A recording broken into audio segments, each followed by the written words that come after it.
से सीए को जो है वो लागू किया गया 2 दिन पहले पूरे इंडिया के अंदर, क्या कहेंगे इसके ऊपर? इसकी हिस्ट्री क्या है, सारी जनता जानना चाहती है। देखिए, जो सीए हमारा है वो 2019 में ही लागू कर दिया गया था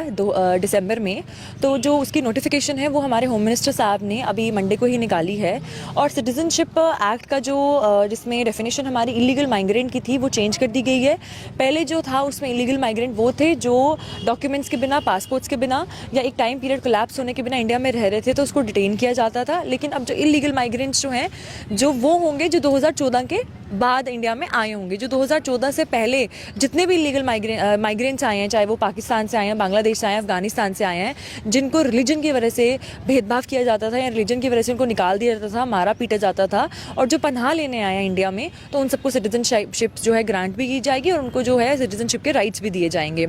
रही बात रिलीजन प्रोसिक्यूशन की, इसका मतलब ये होता है कि कोई भी ऐसी कम्युनिटी जिनके साथ रिलीजन के बेस पे भेदभाव हो रहा है, उनको निकाला जा रहा है, तो उनको इंडिया जो है वो एक घर दे रही है, छत दे रही है, सिटीजनशिप के राइट्स दे रही है।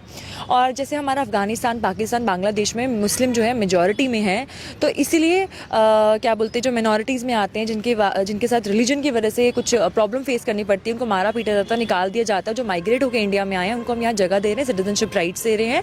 और आर्टिकल 11 जो है हमारा इंडियन कॉन्स्टिट्यूशन का, वो पार्लियामेंट को अथॉरिटी देता है कि वो कोई भी लॉ जो है अमेंड कर सकता है, और अगर उनको लगता है कि सोसाइटी में रिफॉर्म लाने की ज़रूरत है या इस चीज़ को रिपेल करने की ज़रूरत है तो वो कर सकते हैं, उनके पास अथॉरिटी है, उस चीज़ को हम चैलेंज नहीं कर सकते। और जो हमारी बीजेपी की गवर्नमेंट है उन्होंने बहुत सारे रिफॉर्म्स लाए हैं, रेवोल्यूशंस लाए हैं, और वुमेन एम्पावरमेंट की भी बहुत बात कर रहे हैं। उन्होंने बहुत सारी पॉलिसीज़ भी बनाई है और इस चीज़ के लिए हमें शुक्रगुजार होना चाहिए हमारे प्राइम मिनिस्टर जी का, हमारी होम मिनिस्टर साहब का, जो इस चीज़ पे काम कर रहे हैं। और जैसे स्पेशल स्टेटस प्रोवाइड किया था JNK को, वैसे ही असम को भी स्पेशल स्टेटस प्रोवाइड किया गया था, क्योंकि जब वहाँ पर हमारे इलेक्शंस थे, जब 1920 का रिवोल्ट हो रहा था, उसके बाद जब हमारे इलेक्शंस हुए तो वहाँ पे जो वोटिंग राइट्स थे, जो जब वोटिंग लिस्ट बन रही थी तो उसमें जो रिफ्यूजीज़ थे वही बहुत ज़्यादा थे, तो इसलिए